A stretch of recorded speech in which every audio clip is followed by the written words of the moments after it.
Hi guys, this is Andy from Mobile Must Have, and in this video we're going to go over the internet setup in Erik's RV. Now this video was originally posted on his original blog channel liveandlight.net, but we decided to repost it here as it's extremely relevant content to what a lot of our followers are looking for and researching. This video is also great as Erik covers how he's expanded his Pepwave to work with 5G modems as well as Starlink and integrating kind of all the super popular and really the best options for mobile internet out there. So you don't just have one thing you're relying on. You're not just on cellular, you're not just on campground Wi-Fi, you're not just on satellite, as they all have their pros and cons. This is a great way, and he's gone over how he kind of links everything together to bring it all kind of into one solution. All right, so guys, here you go. Here's Erik. We've been traveling on the road since 2015, and in those 7 years, we have been working from the road the entire time. Most folks know us as the founders of MobileMustHave.com, an online retailer that specializes in mobile connectivity. And it's been 5 years since I've done a video about our setup and what we use to stay connected on the road. And let's just say lots of stuff has changed. We use Starlink, as you can see here, and we've built this nifty auto-deploying antenna mast that we'll tell you about a little bit. It's not something we sell, but you can build one if you'd like with parts that you can get on the internet. And we use a variety of other solutions to stay connected that are combined into a central dashboard that allow us to pick the best connection while we're traveling on the road. Come along with us and I'll tell you all about it.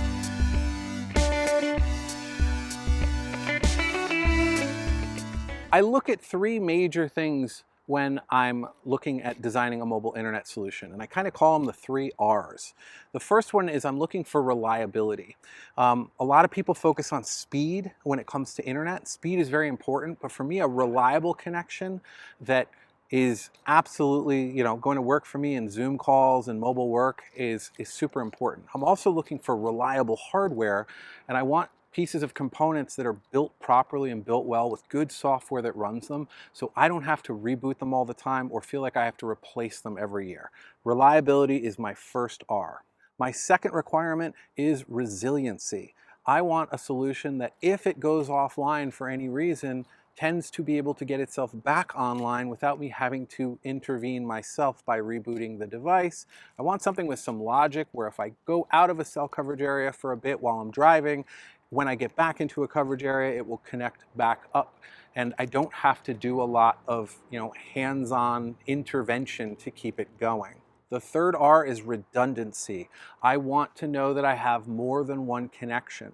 When I'm traveling on the road, there's so many variables: weather, my physical location, how many other RVers are in the area, if there's a NASCAR event in the area, who knows?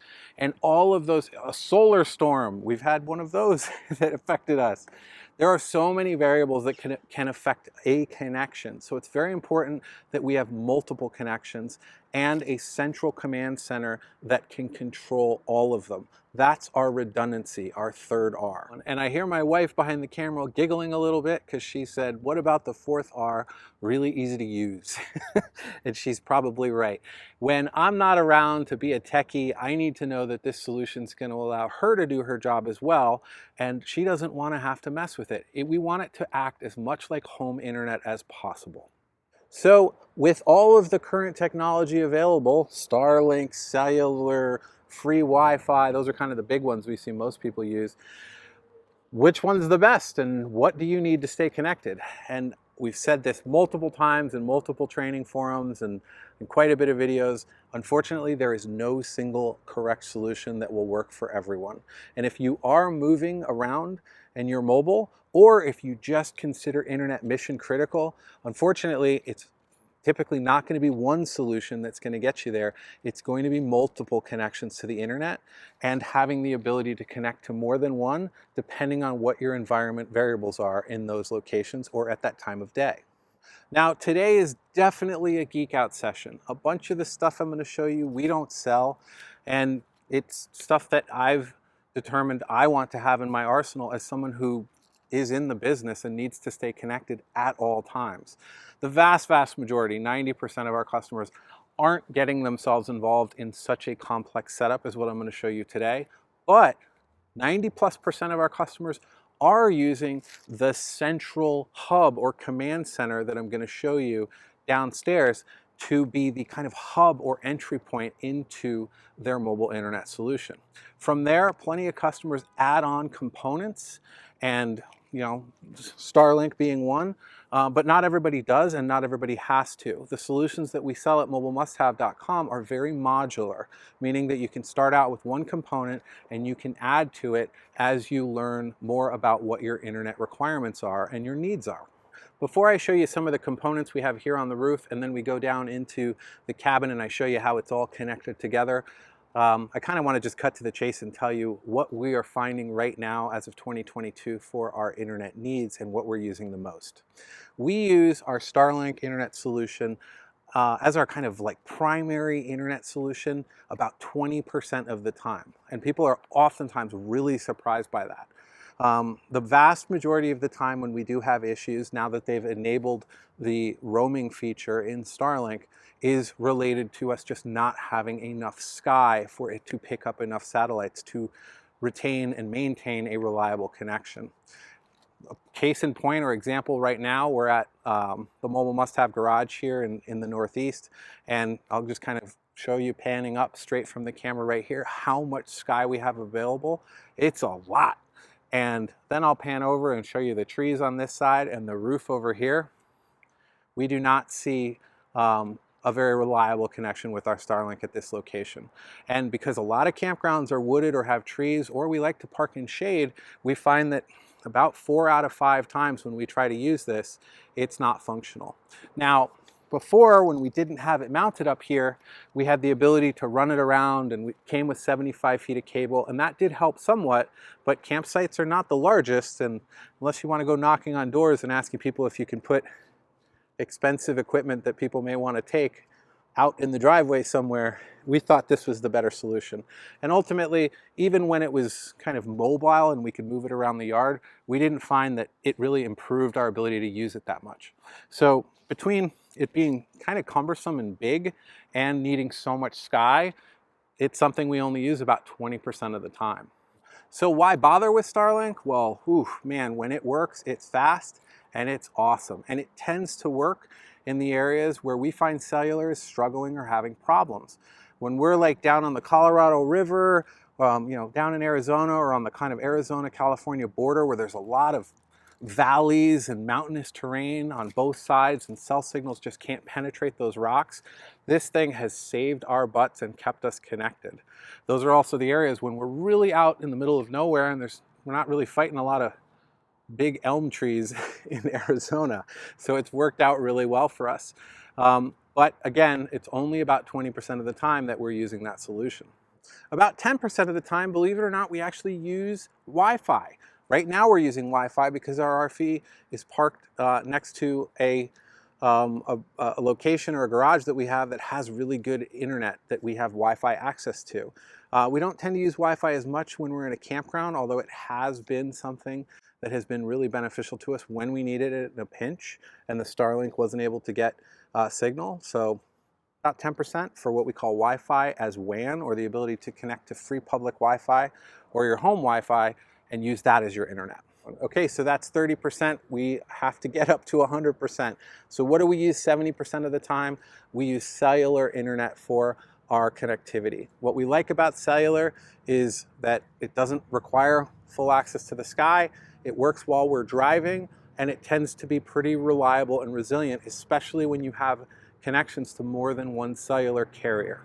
What can be challenging about cellular internet is that sometimes those cell towers are saturated, and there's a lot of people using them and they're not the fastest. And also, it can be difficult to get your hands on some high gigabyte data plans these days. So those are some downsides to cellular. But between cellular, Wi-Fi, or Wi-Fi as WAN, meaning we can connect to an external Wi-Fi and use it in our RV, and the Starlink, we've got a lot of different options to stay connected. Okay, so starting here in the middle, this big birthday cake looking thing is a big 7-in-1 antenna. And we've got it mounted here on a 6-inch tall box that gives us a bit of height to get over these awning rails on the top of this Entegra motor coach. The reason why we want to get up above those rails, it's not necessary, especially if you're in kind of, you know, more kind of good cell cover areas. But for us, if we want to get out there, these are made of metal, and by getting up above them, we get a clearer line of sight to the cell tower. Now that big antenna has 4 cellular antennas, 2 Wi-Fi antennas, so that's how we pick up our campground Wi-Fi, and a GPS antenna that allows us to see where our coach is on a map. Next, of course, we've got our Starlink here. We'll provide a link and kind of a brief description, not only of a wiring diagram, but also just sort of a component list of how this all works. It's pretty simple. We have a linear actuating arm, and then what's called I think it's called a J-mast or a J-pole that it's mounted to, that allows it to go up and down with the use of a linear actuator controller that runs all on 12 volts, which we have running up through the front here into the front area just above the driver's area. That allows us to put up and down the Starlink via this little remote control, which I'll show you here. And it's very handy and allows us to not have to climb on the roof every time we want to use it. Over here you might notice a little kind of 3 antenna guy here. That's a WineGuard Connect device that came with our RV. That utilizes a Category 4 cellular modem that's not the fastest solution out there. Anything you find at mobilemusthave.com is typically a Category 6 or better. So this is actually not enabled on our RV, but it did come with it, so I wanted to explain what it is. I almost forgot, this little antenna over here is our cell booster. We have a WeBoost Drive cellular booster. Candidly, we don't use that very much to connect to the internet. It is something that has gotten us out of a couple pinches, but now that we have the Starlink solution, the booster, when we're really far out from cellular, just doesn't seem to be something we're using as much. Why do we still have it? Well, it does work really well to help our phones inside the RV when we're on fringe cell service areas for voice calls. And sometimes when you just want a voice call that's not running over your Wi-Fi to work really well, a booster can be a really great solution. So if you want better cell signal service on your phone inside your RV, that's a nice touch. And it doesn't interfere with any of the other solutions, so you can add it if you'd like. That said, on the cell booster side, we do find that birthday cake big 7-in-1 parsec antenna just tends to outperform pretty consistently the booster in terms of upload and download speed just about everywhere we are. So we stick with that antenna. Okay, so that's a lot of stuff. How does it all connect? It's a little bit easier if I show you that with some diagrams down below, as well as show you what's going on inside the cabin. So let's hop down and we'll get to that. Now, before we head inside, I have a tendency to get a little too geeky sometimes, so I did want to kind of preface and say to you guys that the basic solutions that we're going to be talking about today are essentially the bundle that we have at mobilemusthave.com called the Ultimate Road Warrior VR2. VR2 just stands for version 2. They've come out with a newer modem in 2022 that we'll talk to you about in the video. But I'll kind of get into some geeky stuff and show you how it's all connected. Don't get overwhelmed. It is something that you could, you know, if you wanted to start with the core functionality of what I keep calling the mobile command center or the Peplink mobile command center, you would get the roof antenna, the router, and the 12-volt connection cable, as well as the option to add high gigabyte cellular data plans, all with that Ultimate Road Warrior VR2 bundle. So enough of that. You can buy Peplink products from other people, not just us. The video is really more designed to be a tour, but I know this stuff can get overwhelming for folks, so I want you to know that there is a bundle that gets you really started with just about all the basics that you're going to see today. And then you can add on separate components as you see them as I talk about them. So let's get started. All right, guys, so welcome to the front of our Entegra motorhome, and this is where most of the brains of our tech operation live. As you can see here, you can't really tell much of anything's going on. We like our technology to be hidden, and essentially we don't want to look at it, but we do also want it to be very accessible. We've accomplished both of those things here in this front installation. Now, a lot of people ask us where the ideal place is to put your tech cabinet. And you know, obviously you don't really want to look at all those wires, but you also want it to be functional and accessible. So for us, the front area was a really easy place to run wires from the roof because the Entegra coaches have an integrated roof cap, which means that if you drill a hole in the front of the roof cap, you're not actually drilling into the roof, you're drilling into the cap. which is a little bit safer from a waterproofing perspective. And then the cap is actually hollow down to this cabinet in this corner. So it's a very convenient way for us to get our wires in from the roof. Now, the only downside to running stuff to the front here is that your wireless, your local Wi-Fi network will typically be transmitting from here or from the antenna on the roof, depending on how you configure your antenna cables. We'll get into that stuff more later, but for the most part, this is a pretty long RV at 45 feet, and if we're transmitting from inside our tech cabinet there, we are okay and still receiving Wi-Fi in the back. But we have added an additional access point back there just because we have a lot of devices. We'll show you that in a little bit. So inside this tech cabinet, you might have been expecting a bunch of wires and stuff, and it's really actually pretty empty, as you can tell. Most of the stuff you see in here is actually our camera gear and our chargers for cameras. Our internet stuff is all mounted up above, and we'll get into that in a minute. Before we talk about what these components are, again, a reminder, we will put up a link to some wiring diagrams so you understand how all of this stuff is connected. But a key thing to understand if you're thinking about a higher end mobile internet solution like this is to understand a term called WAN source, or what is WAN? Now, WAN stands for Wide Area Network. And to keep this really simple, a WAN source, which is what we want to make sure you understand, is an internet source. And there are different flavors or types of WAN sources that can exist in a mobile router or mobile command center. There are 3 common WAN source types in mobile routers or mobile command centers. There's really kind of 4, but we're going to focus on 3. I'll tell you what the 4th one is last. The first type of mobile WAN source is a modem, typically a cellular modem. So that's something that takes a SIM card from a cellular provider and gets you onto a cellular network. So WAN source number 1, or kind of way to connect to the internet number 1, is a cellular modem. Many mobile routers or mobile command centers, including the one we have here, have more than one modem. So those are multi-modem devices. So they can accept multiple SIM cards and connect to multiple cellular connections, usually from more than one cell carrier at the same time. So WAN type number 1 is cellular modem, and you can have more than one cellular modem in certain devices. The second type of WAN source is an Ethernet WAN. And at the front of the mobile router we have here, we have an Ethernet port, like a network cable port, that's labeled WAN. And what that allows us to do is connect an external internet source to our router that it will use as internet, and it will use that in addition to the onboard cellular. So that gets us up to 2 WAN types, or actually 3 WAN sources, because this device has 2 cellular modems. So cell modem 1, cell modem 2, and then our Ethernet WAN port is our 3rd connection to the internet. The next type of WAN is something called Wi-Fi WAN, and that uses the wireless antennas on this mobile router to connect to external wireless networks like campground Wi-Fi, or in the case for me here at the Mobile Must Have Garage, I can connect to the Wi-Fi broadcasting from our shop. The mobile router we have here has 2 Wi-Fi WANs built into it, meaning it can connect to 2 different channels of Wi-Fi at the same time. So for us, we can connect to the 2 gigahertz longer range Wi-Fi that is available in our shop, and the 5 gigahertz Wi-Fi available in our shop, to give us 2 connections to the Wi-Fi at the same time.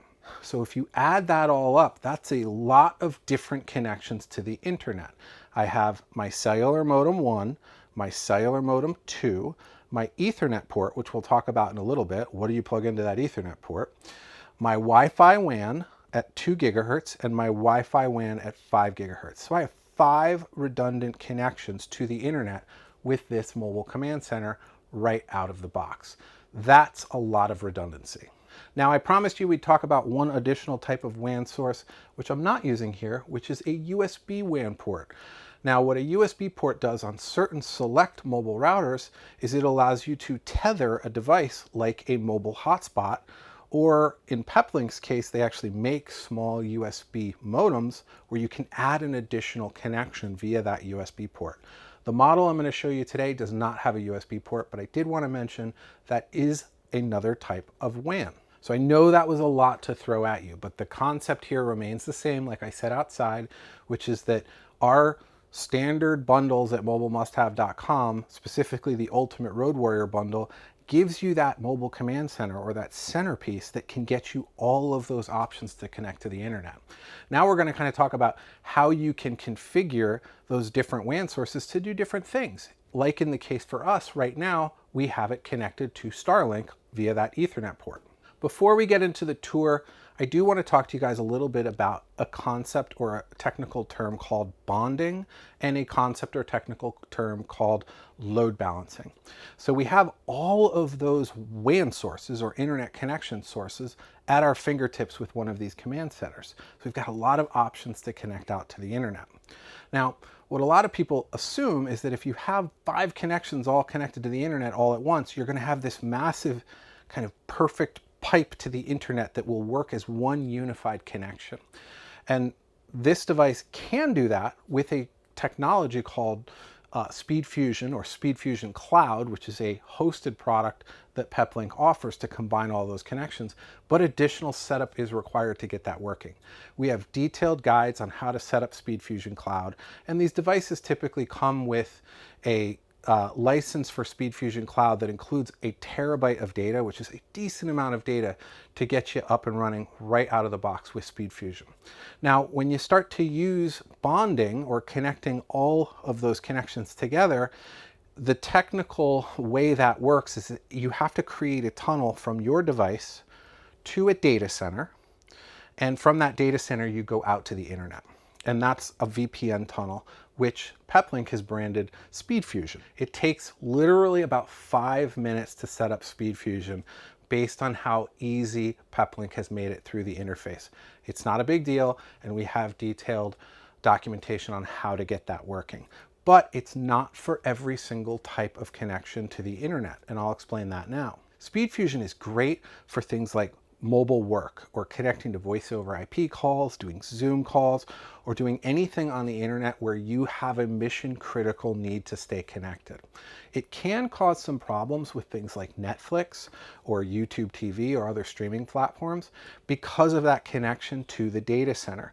When you connect to the data center, the traffic from like a Netflix will show up as coming out of a data center in a different location than where you are. Now, for companies like Netflix, they're legally bound to show you content based on your location. And because of that, if they detect that you're using SpeedFusion, you may get an error saying, hey, please disable the VPN before you continue using Netflix. Now, that's not difficult to do. It's covered in our guides on how to do it. What we do for most of our customers and what I do for my setup is I have a network on my Wi-Fi that is configured to use SpeedFusion, and then I have another network that's configured not to use SpeedFusion. And for whatever devices I want to skip over the VPN connection and just use one of my WAN connections, they can connect to the other Wi-Fi network. Very easy, just like anything else. You just see 2 Wi-Fi networks and you connect to the one that you need to use based on the need. Okay, so we've covered SpeedFusion or bonding. Now, what if you don't set that up, but you have 5 connections to the internet or 5 WAN sources? The router by default will use whatever is in the active priority on the dashboard. And I'll show you some dashboard shots a little bit later and show you how the basics of this mobile router work. And that'll kind of give you an idea of why we think it's such a great solution.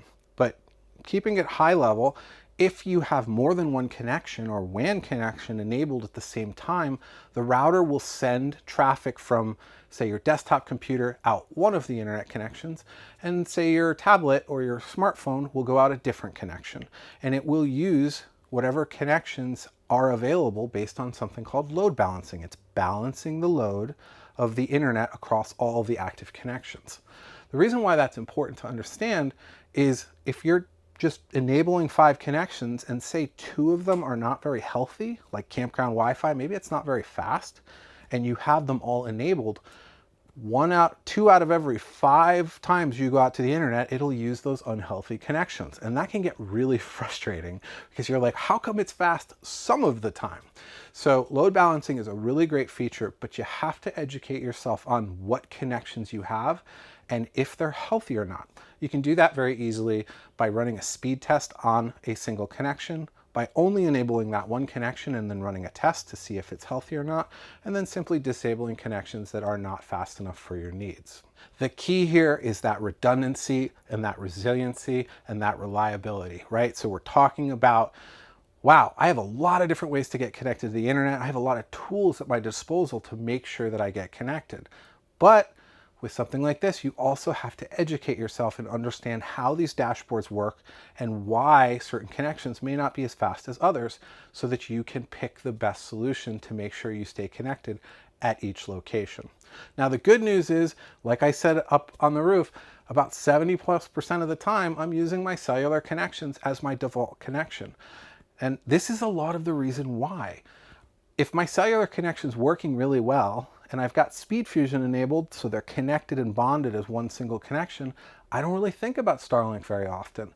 It's there when I need it if my cell connections are not reliable, and I can kind of see that I very likely have enough sky to get it up and working, but it's not my primary connection. So the good news is, even though you have all this technology at your fingertips, for the most part, with our cellular modems enabled, when we get to a location, we find that the internet's working without us touching anything, and it works pretty well. But we do have those additional options to connect to Wi-Fi WAN or to use our Starlink if we need to. On the front side here, we see these Ethernet ports that are both connected. Now, one of those Ethernet ports, labeled WAN, like we talked about before, will hop over to our Starlink in the other cabinet, which we'll show you in a minute. The other port, labeled LAN, or local area network, is wired up to a network switch that's located in our central area that powers my desktop computer and other devices. Now, for us, we were actually able to utilize the factory wiring in the Entegra to connect all of the Ethernet cables that were already pre-wired in the RV because we have touch screens and our coach was essentially already Ethernet ready. You can check with your manufacturer if that's something that you may be able to do, as well as where the wiring locations are. But if you don't want to mess with any of that, you don't have to. You can simply use the wireless network that is broadcasting from that mobile command center to power all of your devices. You don't have to hardwire devices, but if you can, it's a nice touch. It can be a little bit more reliable than relying on wireless only. In this cabinet, you may be asking yourself what the device behind our mobile router is that says PEXIM or PEXIM, P-E-P-X-I-M.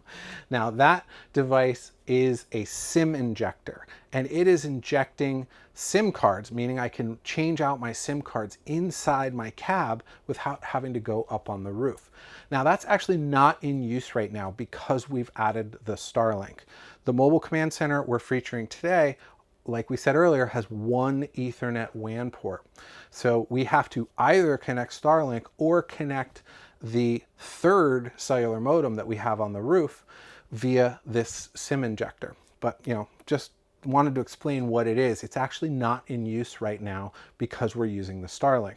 But if you wanted to not do Starlink, you can add a SIM injector and a third cellular modem to the roof. So you'd have those two onboard cellular modems in the command center here in the Transit Pro, and then via the WAN port, you could have a third modem up on the roof. That's how a lot of people add 5G support to these setups if they're not interested in looking at Starlink. So again, a lot of options, but today we're just going to focus on how we've got this one wired. All right, so I changed up the camera angles a little bit to hopefully give you better views of what we've got going on here.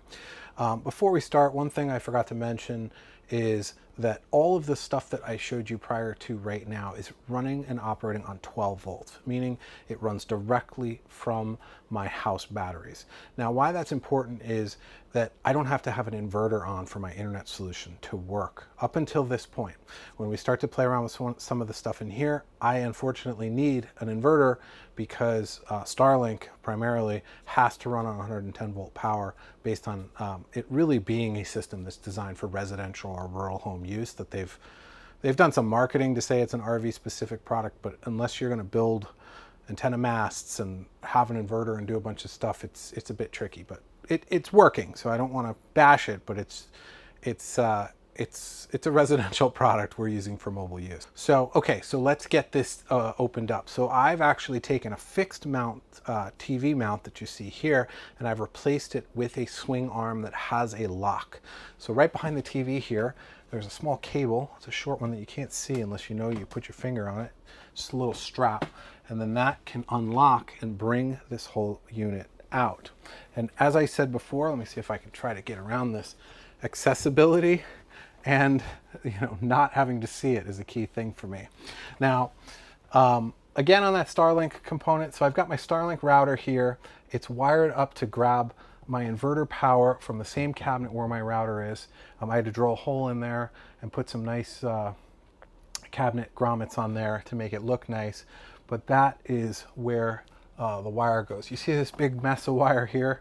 Starlink ships with a 75-foot proprietary cable that, unfortunately that means I've got 50 something feet of wire that I've got to hide somewhere. It's not ideal. I'll actually show you a picture right here of what this looked like before I added Starlink. And I hate to put stuff like this on videos because I don't like to share, hey, I buried 70 feet or 50 feet of cable in the cabinet. But when all I can buy is cables that I can only buy from you, and my only choice is to cut a cable and do some Frankenstein to something that might void the warranty and probably will damage the device, I'm just going to wrap it up in here and hope that they build something a bit more modular for the future.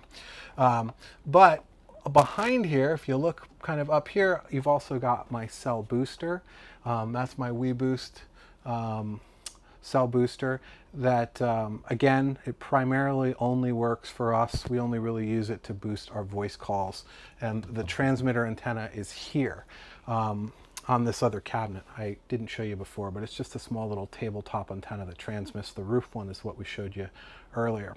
Now, why is it in this cabinet? The main reason is because when I'm driving down the road in the RV, my cell phone's very close to here. So it will pick up that signal from the booster and allow me to do my work calls while I'm on the road. So that works really well. And in a pinch, if I need the booster to work with the cell modems in the Pepwave Transit Pro, that command center, I can unscrew that roof antenna and plug in these small little black stubby antennas that came with the router and just place it nice and close to that internal transmitter from the booster. So that is something that can work. We've got some articles on boosters versus roof antennas. And as I said before, the roof antenna is the way to go. But in very, very minimal situations, I could technically remove that roof antenna and use the booster. Also, which you can probably see in this side here, it's kind of tucked up in this corner, is a Ethernet adapter, which is an option from Starlink. And with, again, those proprietary cables, this gives me an Ethernet out, which I can then plug in to my Pepwave Transit Pro command center here via a standard Ethernet cable, and that allows me to use the Starlink via the WAN port. Now, you can use Starlink via Wi-Fi WAN, meaning this Starlink will broadcast Wi-Fi and the command center will pick it up, and then it can become one of your 5 connections. My problem with using Wi-Fi WAN is I have a Wi-Fi transmitter here, and I have a Wi-Fi transmitter here. And in normal applications, you really wouldn't want 2 Wi-Fis transmitting so close together because they're going to create a lot of interference for each other. So it works, but I'd get that Ethernet adapter if you're thinking about doing something like this. And then inside the Starlink app, you can disable Wi-Fi and you can put this in what's called pass-through mode. And basically what that means is, hey, Starlink, just act like a satellite modem. Don't do a bunch of router stuff because you've got the command center already doing all that. So essentially what I have is the Starlink's in that pass-through mode, and all it does is hand off the internet connection to the Transit Pro, the command center in here, to really manage my connections. And that's how we get connected with our Starlink as well as our cellular modems. All right, so let me get this all put kind of back away so you kind of see how this all works. It's pretty modular and pretty fast and pretty accessible. Now, while I'm doing this, you can also notice in this corner that I have a modular fuse, 6 fuse, 12 volt fuse block there. And I've taken 12 volt that I've topped off of a cigarette lighter that's got plenty of amperage in the Entegra Coach, and I've run the wire up through to this area, and then I've put secondary fuses in here for my transit and other devices that I use, including that router up on the roof, or I'm sorry, that well, it is a router up on the roof, which is my third cell modem when I'm not using Starlink. But now I have it all fused, all nice and safe, and all in one location. This little fuse box here actually will, if a fuse blows, it turns on a red light, so I know which fuse is blown. And we sell those at mobilemusthave.com. They're actually an option with our bundles and with our routers at checkout if you're interested in adding a little 12 volt DC fuse block. You know, it doesn't just have to be used for Pepwave, it can be used for anything. We often use those all over when we're doing sort of projects and other fun things to improve our motorhome. All right, so now we're in the back of the RV, and I wanted to show you that access point, the secondary wireless transmitter I talked about earlier. So inside this cabinet with our clothing up top, this is kind of where the factory wiring was in the Entegra for the rear of the coach. Now, we found Ethernet here that was controlling it was controlling the TV remotes on the Vega Touch for Entegra. And that, like I said before, it's all the same network with the Ethernet. So up here, what we have here is an access point called the AP Rugged. Now, most of our customers will go with the AP-AX Lite because it has Wi-Fi 6. It's a little bit newer. But for me, what I like about the Rugged is it has 2 Ethernet ports on the front. So what I was able to do is uplink with the blue cable from my factory wiring, and then the second port I plugged back into the Vega Touch system so that all of the Vega Touch controls would continue to work, but this wireless transmitter now broadcasts Wi-Fi in the rear of the coach. Another really cool feature about that command center, the Max Transit that is in the Ultimate Road Warrior bundle, is it has a Wi-Fi controller in it. And what that means is it can control secondary access points like this one. So if I make changes to like my Wi-Fi password or anything else, it'll update all of the access points all at once from that central command center. So it's really easy to use. Some people ask us, can we use off-branded or different branded access points with Pepwaves? The answer is yes, but it's a lot easier if you use the access point controller that comes with the Ultimate Road Warrior bundle because everything's centrally managed. It also makes sure that the access points operate on complementary channels so that they don't fight with each other and you get the best possible coverage.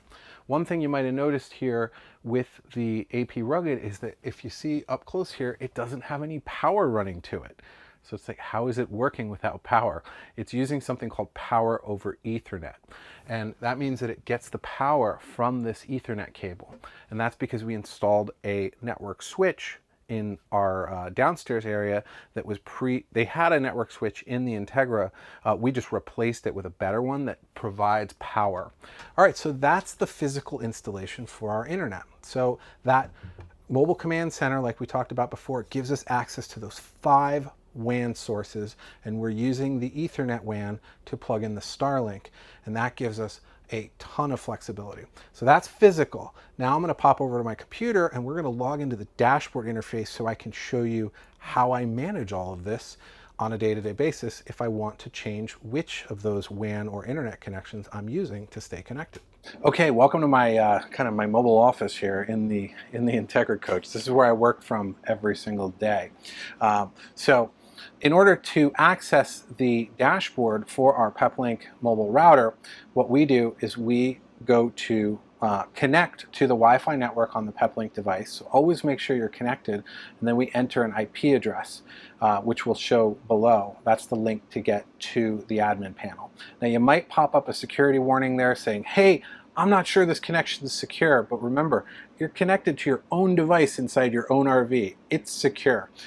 There's just no way to create a certificate out to the internet when you're not actually using the internet. You're inside your own network. So we're going to hop over to the computer and I'm going to walk you around the dashboard using my webcam here. All right, everyone, welcome to my desktop here. Let's see. So in order to access a Peplink router, again, first of all, you need to be on the Peplink Wi-Fi, which I am. So make sure you always check that step. And if for some reason the page that I'm about to show you doesn't come up, it's probably because you're not connected to the Wi-Fi. So you can also connect via the LAN port with an Ethernet cable, but that needs to be your first step.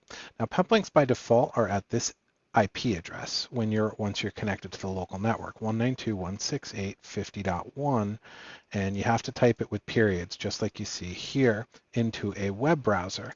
Now, because I'm in the tech industry and I have to connect to a lot of different routers, I've actually changed mine to 55, but for most people, it will be 50 dot. Then you can go ahead and get to this login screen and log in. The default username and password is admin and admin. Again, if you get a security pop-up before this screen, you can just click advanced and proceed, and it will work fine to bypass that security message. And if you want to get really technical and never see that message again, in your browser, you have to set this address to be a trusted site, and then it will stop. All browsers are different, so Google that. You'll figure out a way to do that. It's pretty easy to add a trusted site. Now, before we get started, I do want to mention a website which is guides.mobilemustHave.com, and that will bring you to our setup guide section where a number of different guides exist, including your standard basic mobile internet get started guides, which show you how to do a baseline on both your Pepwave devices and the wireless network best practices guides. Those are there. We also have some wiring diagrams, and I'll reference in this conversation some more advanced guides like setting up SpeedFusion, which are also linked in that link.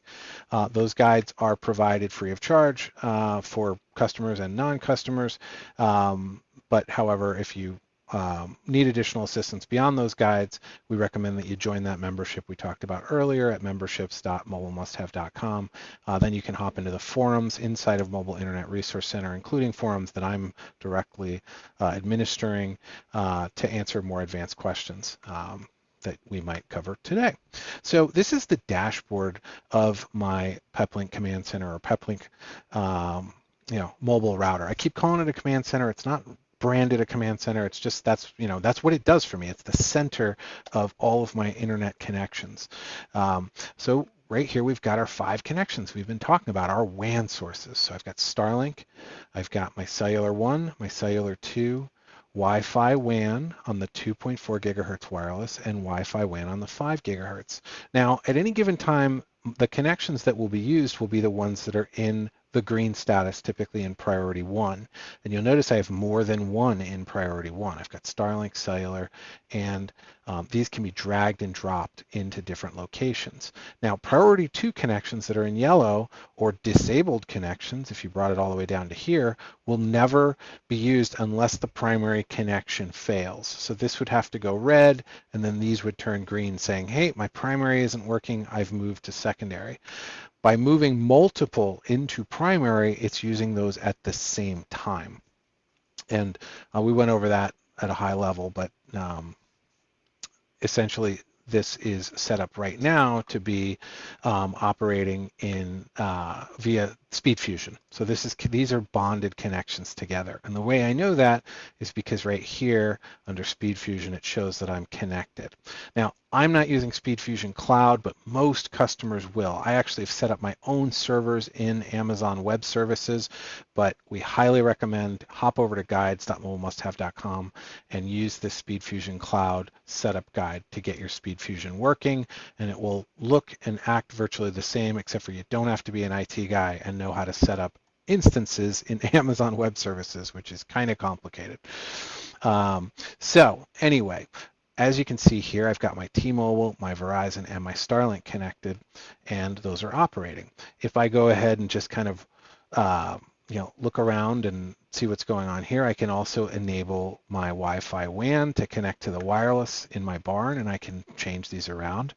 And that will take a minute to connect, and then it will bring it to connected, as you see here.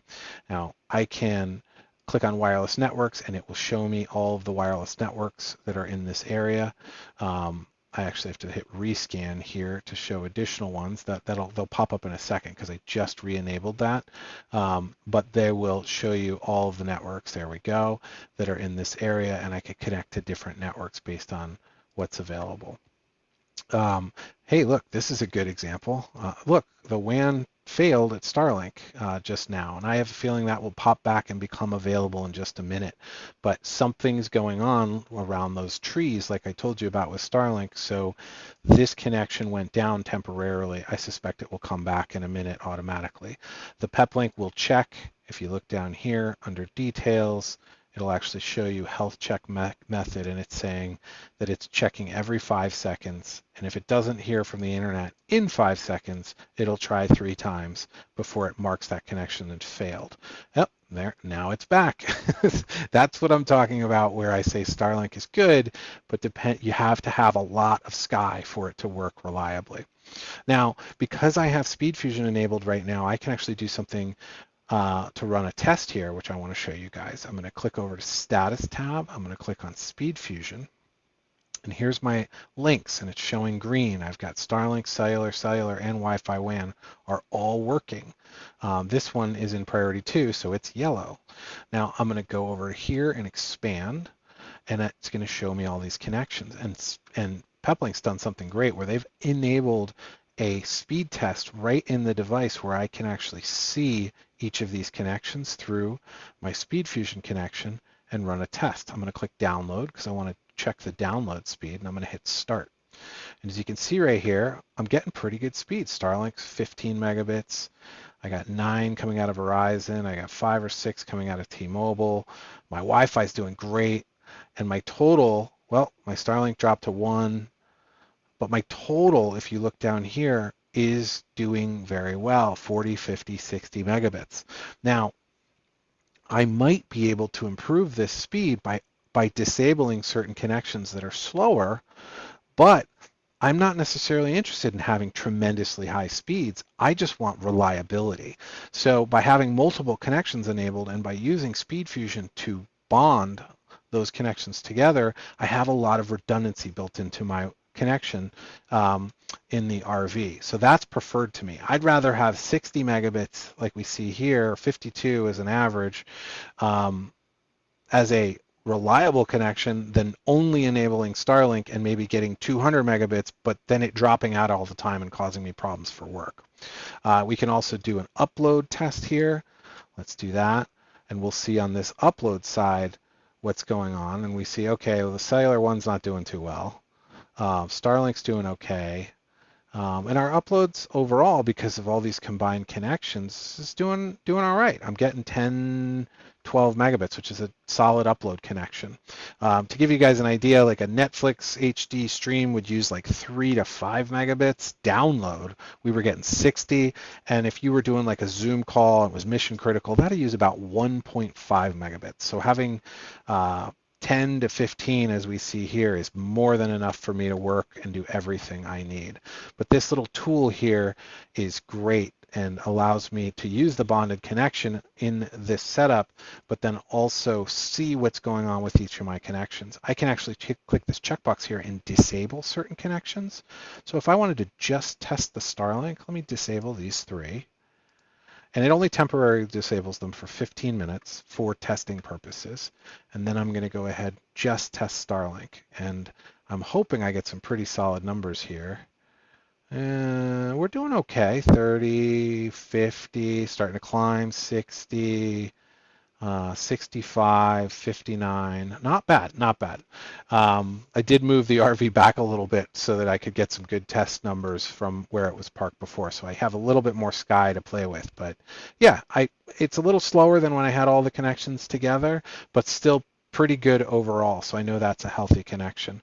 And I can actually go ahead and enable, let's say, Cellular 1, turn off Starlink, and then test that connection. And by doing this, I can figure out which ones of my connections are the healthiest and use those optimally. So it looks like T-Mobile's doing pretty good. I'm getting 30s, 35, 36, not bad. So this is some of the power that I have in the command center to see what's going on with my connections. I'm going to go ahead and enable all these back just so that they're back to enabled, and show you guys one more thing before we wrap up. The next thing I love about this setup is my usage reports. I can go into, again, the status tab and then click on daily and look at each of my SIM cards or my WAN connections and see my total gigabytes used up and down by day, by hour, or real time. Real time is a really nice view where I can see the aggregate transfer of my connection. So if I'm having problems, I can actually right here see how much bandwidth's being used and then scroll down and see Starlink in each of my modems independently to diagnose if one of my connections is having a problem, causing me to get frustrated. So that's a quick overview of my dashboard and why I think it's so powerful to have a multi-WAN router as your central command center for reliable mobile internet. All right, folks, so that's how we connect to the internet. And hopefully it gave you kind of a brief overview of all of our WAN connections and how we stay connected with multiple internet sources, as well as how we can administer them on a dashboard with a single place to get to everything. Now, we find that this is absolutely the most reliable and trouble-free way to get yourself on to using mobile internet reliably. Now, again, like I've said multiple times in this video, this is a long video that explained a very complex solution that most people don't need. But that central command center, that Peplink Max Transit Pro device, or really any of our mobile internet bundles that you find at mobilemusthave.com, will include the core components that you need to get connected. If you're a mobile worker like me, that Ultimate Road Warrior VR2 is a great solution because it's giving you some of the redundancy with those two cellular modems, but maybe you want a different bundle based on your needs. There's quite a few bundles up there, and we have a bundle comparison chart that's available right when you click on the bundle page that'll tell you the differences between all the bundles that are available. Thank you guys so much for watching. Hopefully you found this video helpful and informative, and we will see you on the road.